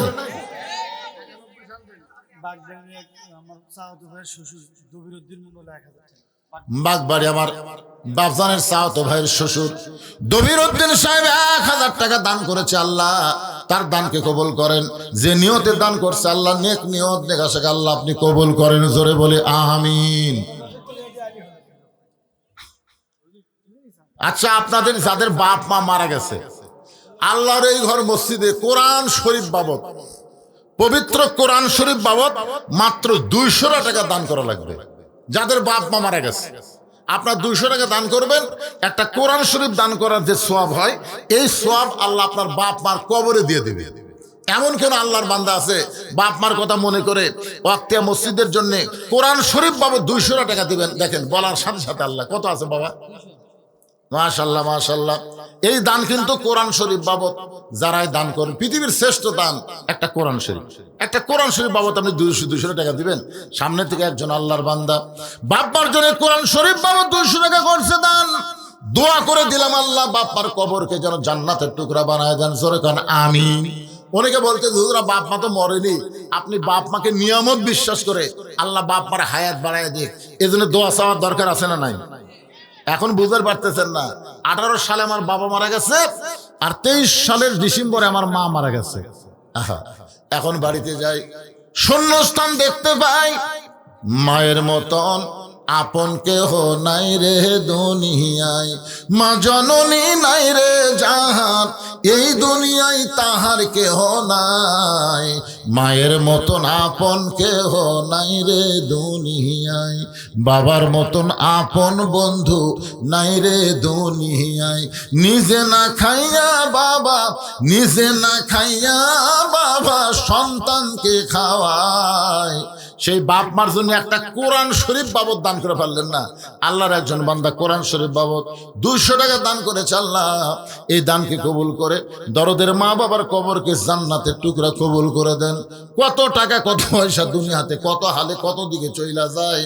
আজকে 200 টাকা দান করলে বাবার রুহের মাগফিরাতে একটা কোরআন শরীফ দান করার সব আল্লাহ দিয়ে দিবে। আর একজন আল্লাহর বান্দা 200 টাকা দান করছে, কোরআন শরীফ বাবদ আল্লাহ কবুল করেন। আর একজন আল্লাহর বান্দা, এটা তো 500 রে বাবা, 500 দিলে মাশাআল্লাহ। আমি চাইছিলাম 200, 500 টাকা করছে দান। আল্লাহ বাপ্পার খবরকে জান্নাতের টুকরা বানায় দেন। এক ছোট মানুষ দাদার জন্যে, হ্যাঁ দাদা দাদি নানা নানি তাদের কত আদর পাইছেন আপনি। আজকে তারা অন্ধকার কবরে কিভাবে আছে জানি না, তাদের কবরকে জান্নাতের টুকরা বানানোর জন্য 200 টাকা দিবেন। একটা কোরআন দানের সওয়াব আল্লাহ দান করে দিবে। একজন নানার জন্য 200 টাকা দান করছে, আল্লাহ কোরআন দানের সওয়াব তার নানার কবরে কবুল করো। ধরে কোন আমিন।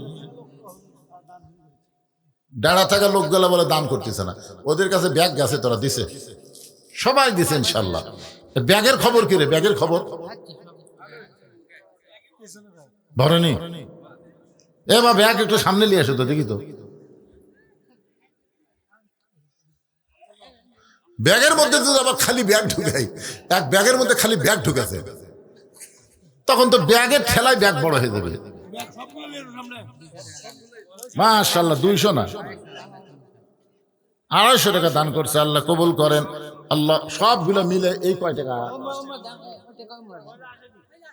ও মহিলা আসেনি, যাই হোক আপনারা যা দিচ্ছেন খুশি মতো ইনশাল্লাহ। চাপাচাপি করলে মন খারাপ করে জনগণ। একটু মহব্বতে আল্লাহর জিকির, লা ইলাহা ইল্লাল্লাহ, লা ইলাহা ইল্লাল্লাহ, লা ইলাহা।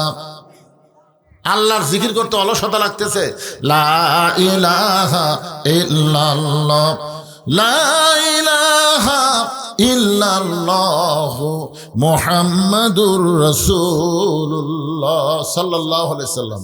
আমার বাপজান প্রবাসীদের দানের কথা যেভাবে বলছে, জনগণ মনে করছে প্রবাসীরা দিলি চলবে, দেশের লোকের দেওয়ার দরকার নাই। হ্যাঁ, প্রবাসীরা দিছে, দিবে দিবে। যদি শোনে যে আপনারা দেন নাই, ওরা আরো বাড়ায় দিবে। মানুষ যখন প্রবাসে যায়, ওই মানুষের মনটা শিশুর মতো নরম আল্লাহ করে দেয়। দেশে আছেন তো বুঝতে পারতেছেন না, প্রবাসে টাকা কামাই করা কত কষ্ট, তারপরেও 30,000 টাকাও একজন দান করছে। আমি শুনলাম 6,000 করে দুইজন দিছে, 3,000 করে অনেকে দান করছে, 1500 করে, 20,000 দিছে, 10,000 দিছে। আল্লাহ তাদের এই বিশাল দানকে আল্লাহ কবুল করেন। যেখানেই যিনি আছে আল্লাহ যেন শরীরভাবে সুস্থ রাখে, তাদের কামায় যেন আরো বরকত দেয়। জোরে কোন আমিন। আবু যর গিফারি কোদাল নিয়ে ওই জান্নাতুল বাকির পূর্ব কোণায় গিয়ে দেখে সবুজ রঙের একটা বাতি জ্বলতেছে, যেই বাতির কোনো আলো নাই, যেই বাতির কোনো তার নাই, যেই বাতির কোনো সুইচ নাই, বিনা তারে বিনা সুইচে আমার আল্লাহ জোরে বলেন কে, অটোমেটিক জ্বলাই দিছে। আবু যর গিফারি লক্ষ্য করে দেখে ওই আলোর নিচে গোলাকার হয়ে আলো পড়ে নাই, চার কোনা কবরের মতন আলো পড়েছে। ওই আলোর মধ্যে কোদাল দিয়ে কবর খুঁড়তেছেন।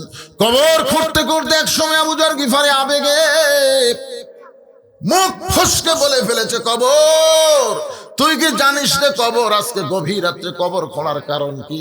যাকে দাফন করা হবে আল্লাহ নবীর মেয়ে হওয়ার পরেও নবী তাকে মায়ের মতন সম্মান দিয়েছে। কবর খবরদার বেয়াদবি করবি না। আজকে তোর মধ্যে যাকে দাফন করা হবে তার 2টা সন্তানকে আল্লাহ জান্নাতের যুবকদের সর্দার বানাইছে। কোদাল দিয়ে কবর খুঁড়তে খুঁড়তে এক সময় আবু যর গিফারি বলে, কবর তুই কি জানিস গভীর রাত্রে কেন কবর খুঁড়তেছি? তোর মধ্যে যাকে দাফন করা হবে হযরত আলীর স্ত্রী ফাতেমাকে দাফন করা হবে। কবর খবরদার বেয়াদবি করিস না।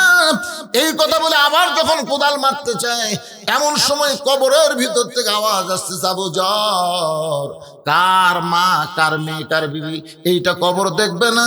আমল যদি ভালো হয় কবর জান্নাতের বাগান হবে, আর আমল যদি খারাপ হয় কবর জাহান্নামের গর্ত হবে।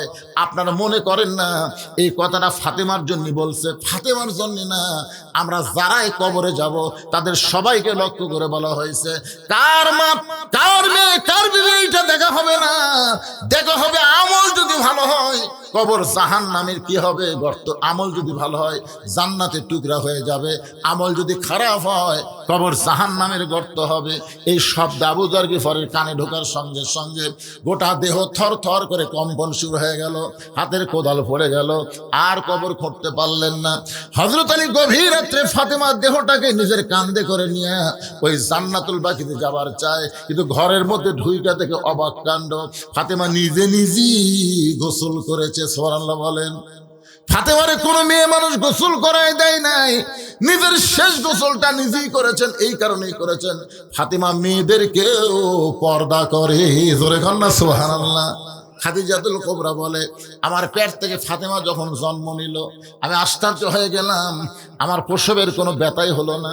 ফাতেমা দুনিয়াতে আসার পরে আমি তাকায় দেখি, আমি মা খাদিজা নিজে আমার মেয়ের দিকে তাকায় দেখি ফাতেমা তার নিজের এই 2টা হাত দিয়া তার ইজ্জত ঢেকে দুনিয়াতে ভূমিষ্ঠ হয়েছে। আমি মা খাদিজা কোনোদিন ফাতেমার ইজ্জত পর্যন্ত দেখতে পাই নাই। জোরে কর না সুবহানাল্লাহ। ফাতেমা নিজে নিজে কাফনের কাপড় পরেছে, নিজে নিজে কাফনের কাপড় পরে মাঝখানে নিজে শুয়ে 2 পাশে 2টা সন্তানকে বুকে হাত দিয়ে ঘুমাইয়া দিছে। হাসান হোসেন যখন ঘুমায় গেছে এমন সময় ফাতেমা এই দুনিয়া থেকে বিদায় নিয়ে চলে গেছে। হযরত আলী ফাতেমার দেহখানা কাঁধে করে নিয়ে ওই জান্নাতুল বাকির পূর্ব কোণায় গিয়ে বলে, আবু যর কবর থেকে সরে যা। আল্লাহ তাআলা আবু যরকে আগেই কবর থেকে খেদাই দিছে। ফাতেমাকে দাফন করার পরে কবরের দিকে তাকায় বলতেছে, কবর আজকে তোর মধ্যে যাকে দাফন করলাম আমি স্বামী হিসাবে সাক্ষী দিচ্ছি, আমার বিবি হলেন সবচাইতে ভালো পর্দানিশী। জোরে কর না সুবহানাল্লাহ। আমি স্বামী হয়ে বলতেছি আমার ফাতেমা পর্দানিশী। কবর আমার ফাতেমা পর্দানিশী, ও দরদে আল্লাহ আমার পর্দানিশী বিবি ফাতেমাকে তুমি কবুল করে নাও। যেই বলেছে কবুল করে নাও, আলী তাকায় দেখে সামনে কয়েকটা পুরাতন কবর দেখা যায়। এইমাত্র ফাতেমার কবর নিজের হাতে দিয়েছে, সেই কবরটার নাই। হযরত আলী আবার লক্ষ্য করে দেখলেন পুরাতন কবর দেখা যায়, নতুন কবর নাই। গোটা জান্নাতুল বাকি দৌড়ায় আর কান্দার বলে, ফাতেমার কবর ফাতেমার কবর। কে যেন বলতে চালি রে ফাতেমা পর্দানিশী, আমি আল্লাহ জহুরা ডিগ্রি দিয়া ফাতেমার কবরটাকে কিয়ামত পর্যন্ত পর্দা করে দিয়েছি। আমার মায়েরা যারা পর্দার অন্তরে বসে বসে শুনতেছেন, ওই ফাতেমার সঙ্গে যদি জান্নাতে যাবার চান, আমি মেয়েদেরকে বলতেছি ফাতেমার সিগনেচার ছাড়া একটা মেয়েও জান্নাতে যাবার পারবে না। কারণ ফাতেমা হলো জান্নাতি নারীদের নেত্রী। এখন ফাতেমা তো যাকে তাকে সিগনেচার করবে না, কেবলমাত্র পর্দা নিশি নারী যারা হবে তারাই ফাতেমার হাতের সিগনেচার পাবে। মায়েরা যা করছেন করছেন, আজ থেকে ওয়াজ শোনার পরে আপনারা পর্দার ভিতরে থাকবেন। পুরুষেরা যা করছেন করছেন, ফজরের নামাজ থেকে নামাজ শুরু করবেন। আর কথা কয় না। আপনারা মাগরিব এশার নামাজ কারা কারা পড়েননি হাত তোলেন, এ কথা আমি কমো না, এ কথাই বলবো না। কারণ মাগরিব এশা কারা কারা পড়েননি হাত তুলবার বললে আপনারা শরম পাবেন। কিন্তু আজকের এই ওয়াজ শোনার পরে মরা লাগবে, বাঁচার কোনো বুদ্ধি নেই, যে কোনো সময় যাইতে হবে, এইটা বিশ্বাস করে কারা কারা ফজর পড়বেন না, কারা কারা ফজরের নামাজ পড়বেন না, তারা একটা হাত তোলেন। কোনটি? ওটা ভুল করে ইচ্ছা করে কেউ তুলবে না। তাহলে কি বুঝতেছেন? আজকের মসজিদের উন্নয়ন কল্পে মাহফিল, ফজরের সবাই যদি নামাজ পড়ে, মাহফিল কমিটি ধন্য হয়ে গেছে। এত টাকা খরচ করার পরেও তারা লস হয়নি। কারণ আজকের মাহফিলের কারণে যদি সবাই ফজরের নামাজ আদায় করে, ইনশাআল্লাহ আল্লাহ যদি দেয়, দুনিয়ার কেউ আটকাবার পারবে না। ধরে কোন কথা ঠিক কথা বলেন ভাইজান? হ্যাঁ, কোনো টেনশন নাই। এত আক্তিয়া মসজিদ, বড় বড় মসজিদ মানুষের গোপন দানে হচ্ছে। অনেক বড় বড় মসজিদ কিন্তু এরকম ব্যাগের মধ্যে ভিক্ষা করে না, গোপন দানে অনেক বড় মসজিদ হচ্ছে। আল্লাহ তাআলা এই গ্রামের মসজিদকে কিয়ামত পর্যন্ত কবুল করুক। যার নামে মসজিদ আফতাব বিয়ে, ওনার নাম আফতাব, দেখছেন ওনাকে আপনি? আচ্ছা, ওনার নামে আল্লাহর ঘর, আল্লাহ ঘরের ওসিলায় ওনাকেও জান্নাতে কবুল করেন, ওনার পরিবারের সবাইকে কবুল করেন। সকলে বলে আল্লাহুম্মা আমিন, জোরে বলে আল্লাহুম্মা আমিন। একজন 250, আরেকজন 200 টাকা দান করছে। বাপ মার জন্য দোয়া চাই, আল্লাহ বাপ মার জন্য দোয়া কবুল করুন। সকলে বলে আমিন। ইস্তিগফার পর আস্তাগফিরুল্লাহ রাব্বি মিন কুল্লি জামবি ওয়া তুবু ইলাইহি, আস্তাগফিরুল্লাহ রাব্বি মিন কুল্লি জামবি ওয়া তুবু ইলাইহি, লা হাওলা ওয়ালা কুওয়াতা ইল্লা বিল্লাহিল আলিয়্যিল আযীম। আল্লাহুম্মা সাল্লি আলা মুহাম্মদ, আল্লাহুম্মা বারিক আলা মুহাম্মদ। এখন দোয়া হচ্ছে, দোয়ার পরে আপনাদের জন্য খাওয়া দাওয়ার ব্যবস্থা আছে। জি, দাও।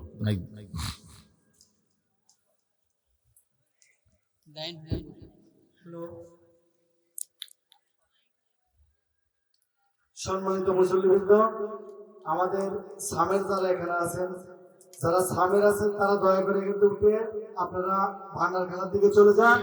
পাশাপাশি রাস্তার উপর কিছু অটো রাখছেন, যেটা আমাদের কাজের বিঘ্ন ঘটতেছে। আমার ওখান থেকে বলে গেল রাস্তার উপর কিছু অটো আছে, অটোগুলো দয়া করে যারা অটোওয়ালা আছেন তারা অটোগুলো টান দিয়ে নেন। আর আমাদের সামনে যে সবজন লোক বসে আছেন, তারা দয়া করে এখান থেকে উঠে একটু ভান্ডারখানার দিকে যান। আমাদের ছেলেপেলে এবং সামনে যারা আছেন দায়িত্বে, তারা দয়া করে উঠে ভান্ডারখানা চলে যান। তার মানে কেউ উঠলো না, এই গ্রামের কেউ নাই।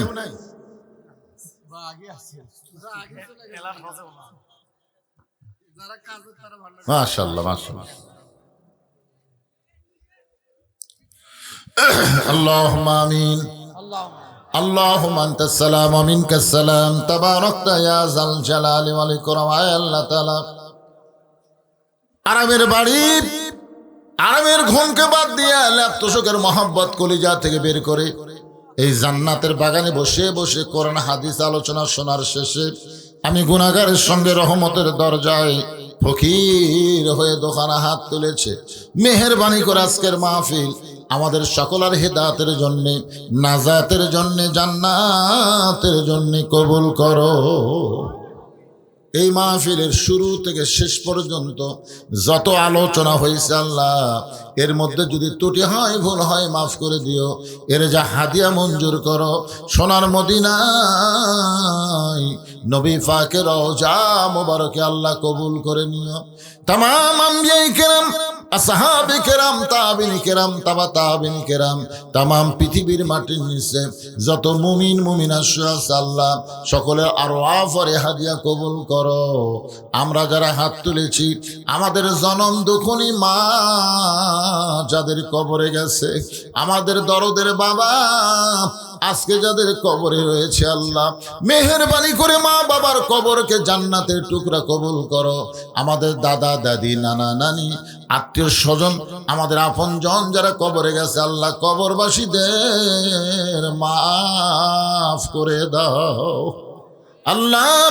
এই মাঝবাড়ি মন্ডল পাড়া তোমার বান্দা বান্দিরা কত কষ্ট করে মেহনত করে এত সব যে ওয়াক্তিয়া মসজিদকে কেন্দ্র করে আজকের এই মাহফিল, এই মসজিদের মহব্বতে নগদে বাকিতে দান করেছে যারা মসজিদকে কেন্দ্র করে তাদের সকলকেই মাফ করে দাও আল্লাহ। আমাদের মধ্যে আমি সহ যারা অসুস্থ অবস্থায় আছি সবাইকে সুস্থতার নিয়ামত দান করে দাও। বিশেষ করে দেশ নেত্রী বেগম খালেদা জিয়া পরপর 3 বারের প্রধানমন্ত্রী, মাবুদ গোটা বাংলাদেশের সমস্ত মানুষ তার জন্য দোয়া করতেছে, আমরাও আজকে দোয়া করি আল্লাহ তাকে শাফায়াতকে কুল্লিয়া দান করে পরিপূর্ণ সুস্থ হয়ে আবার আমাদের কাছে কবুল করে নাও আল্লাহ। তরুণ একটা যুবক ওসমান হাদি আততায়ীর গুলিতে আজকে সে কঠিন বিপদের মধ্যে আছে, আল্লাহত অবস্থায় আছে, অসুস্থ অবস্থায় আছে। আমরা তার জন্য দোয়া করি আল্লাহ তাকে তুমি পুরোপুরি সুস্থ করে আমাদের দিকে ফিরাইয়া দাও মাবুদ। কে কোন নিয়ত করে হাত তুলেছে সকলের নেক নিয়ত নেক আশাকে তুমি কবুল করো। আজকের মাহফিলের সম্মানিত সভাপতিকে আল্লাহ তুমি কবুল করো, সভাপতি সহ সভাপতিদের কবুল করো, প্রধান অতিথিকে কবুল করো আল্লাহ। আজকের মাহফিলের বরেণ্য অতিথিদের কবুল করো, প্রধান পৃষ্ঠপোষককে কবুল করো, প্রধান মেহমানকে কবুল করো মাবুদ। বিশেষ অতিথিদের কবুল করো, খাস করে মসজিদ কমিটিকে কবুল করো যার নামে তোমার ঘর আফতাব সাহেব কবরের বাসিন্দা হয়ে গেছে আল্লাহ তার কবরকে তার পুরা পরিবারের উপরে রহমত আর বরকতের দরজা খুলে দাও আল্লাহ। কে কোন নিয়ত করে হাত তুলেছে আল্লাহ সকলের নেক নিয়তের কাছে কবুল করো। প্রবাসীদের জন্য আমরা প্রাণ খুলে দোয়া করি যারা অনেক টাকা দান করছে, আজকের মাহফিলে দেশে থাকলে শামিল হতো, দূরে থেকে আজকে তারা চোখের পানি বের করে কাঁদতেছে। আর আমাদের জন্য এই মাহফিলের জন্য কত কি তারা করতেছে আল্লাহ। যেখানেই থাক ভালো রেখো, কামায়ে বরকত দিও, বিপদ আপদ মুসিবত থেকে আল্লাহ প্রবাসীদের তুমি খাস করে হেফাজত করো। প্রতি বছর তারা বেশি বেশি যেন এমন দান করতে পারে, এমন ইমানি শক্তি আল্লাহ দান করে দাও। যে বাচ্চাটা টার্গেট লাইন মারতেছে আসলে বাচ্চাটারে আল্লাহ তুমি ভালো করে দাও আল্লাহ, কারণ এর জন্মের সমস্যা হওয়ার কারণেই আলেমদের চোখে টার্গেট লাইন মারতেছে আল্লাহ। আমরা দোয়া করি আল্লাহ এই বাচ্চাটা যেভাবেই দুনিয়াতে আসুক তাকে তুমি পুরোপুরি ভালো করে দাও আল্লাহ। আমাদের বাচ্চাগুলো নষ্টের পথে চলে যাচ্ছে আল্লাহ, এই বাচ্চাগুলোকে আমরা নষ্ট হতে দিতে চাই না আল্লাহ। এই বাচ্চাগুলোকে তুমি ভালো করে দাও আল্লাহ। ছোট ছোট বাচ্চারা বোঝে না, না বুঝে আজকে অনেক অকাম কুকাম করে আল্লাহ। এই বাচ্চাগুলোকে ভালো করো। আর বাপ মার জন্য আমরা দোয়া করি আগামীতে যে বাচ্চাগুলো দুনিয়াতে আসবে বাপ মা যেন ভালো হয় এবং তাদের মাধ্যমে সন্তানগুলো ভালো সন্তান যেন আমরা পাই আল্লাহ তুমি কবুল করো। এই মাছবাড়ি বাগবাড়ি অত্র এলাকার সন্তান শহীদ প্রেসিডেন্ট জিয়াউর রহমান আল্লাহ, এমন একটা সন্তান আমাদের বগুড়া থেকে জন্ম হয়েছে যার কারণে গোটা পৃথিবী, এমনকি আরাফার ময়দানে গেলে নিমের গাছের নিচে যখন বসি আহা কি সন্তান বগুড়াবাসী উপহার দিয়েছে গোটা পৃথিবীকে আল্লাহ। আল্লাহ সেই শহীদ জিয়ার এলাকায় এমন সুন্দর সুন্দর সন্তানকে তুমি কবুল করো আল্লাহ। আল্লাহ এই বাগবাড়ি মাছবাড়ি এই গাবতলী গোটা বিশ্বের কাছে পরিচিত পেয়েছে শহীদ প্রেসিডেন্ট জিয়াউর রহমানের জন্য আল্লাহ। তার সন্তান তারেক জিয়াকে তুমি ভালো রেখো আল্লাহ, আমাদের দেশে ফিরে আসার ব্যবস্থা করো, সমস্ত কুচক্রের মহল থেকে আল্লাহ তুমি তাকে হেফাজত করো আল্লাহ। আমাদের সকলকে মাফ করো, আজকে আমাদের দোয়াকে আল্লাহ তুমি কবুল করো। যেদিন আমাদের মৃত্যু হবে দিনটা যেন জুমার দিন হয়, মাসটা যেন রমজান মাস হয়, ইমানের সাথে ইজ্জতের সাথে এই দুনিয়া থেকে বিদায় নেওয়ার কালে আমাদের জবানে জারি করে দিও লা ইলাহা ইল্লাল্লাহু মুহাম্মাদুর রাসূলুল্লাহ সাল্লাল্লাহু আলাইহি সাল্লাম। আসসালামু আলাইকুম ওয়া রাহমাতুল্লাহি ওয়া বারাকাতুহু।